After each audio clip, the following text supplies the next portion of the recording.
A busy morning at the post office takes a surprising turn when an interaction between a confident police officer and an everyday citizen sparks an unexpected standoff. The officer, a striking yet assertive presence, strides in, commanding attention with her authority. But when she confronts a man over something as simple as an ID, the conversation quickly escalates into a tense exchange of words. The man, calm but firm, stands his ground, citing his rights and questioning the need for identification in this situation. As the tension rises, curious onlookers begin to gather, creating an atmosphere thick with anticipation. Will the officer back down, or will the situation take an even more dramatic turn? This showdown is not just about rules, but also about respect and knowing your rights. Stay tuned to see how this encounter unfolds. It's a story you won't want to miss. The officer's voice sharpens as she presses the man for answers, her polished badge catching the morning light. "You need to comply," she insists, her tone firm yet growing impatient. The man, however, remains unshaken, his calm demeanor contrasting the officer's rising frustration. "Comply with what? Am I breaking the law?" he asks, his words deliberate, his eyes steady. Others in the post office glance nervously at one another, unsure whether to intervene or let the moment play out.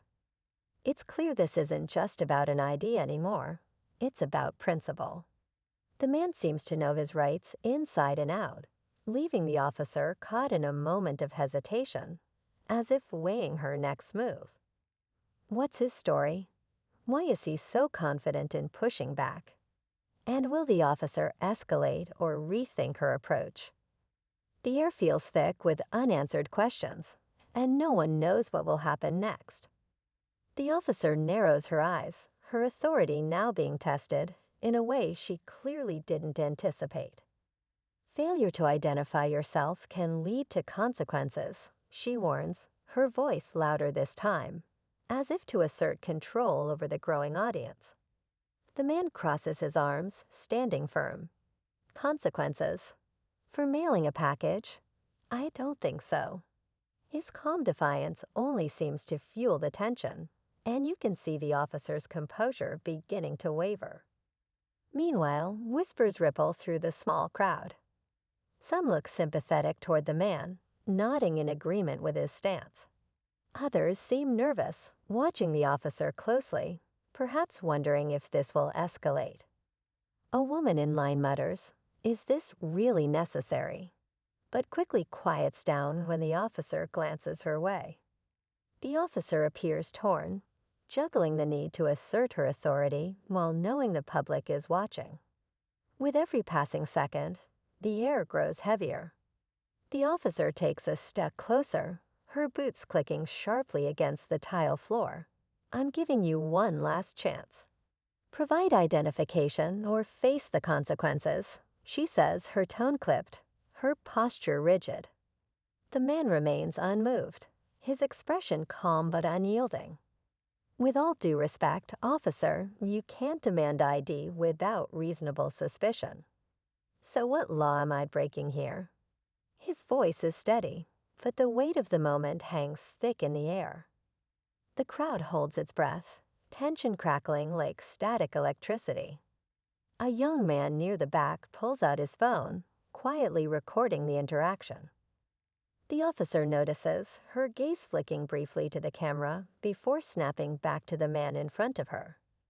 Her jaw tightens, and for a moment, it's unclear whether she'll double down or back off. The standoff feels like it's seconds from boiling over. Will the officer escalate, or will the man's composure prevail? The room feels frozen in anticipation, every eye locked on the unfolding drama. Just as the tension seems ready to snap, a voice from the back of the room breaks through the silence. "Actually, officer, he's right."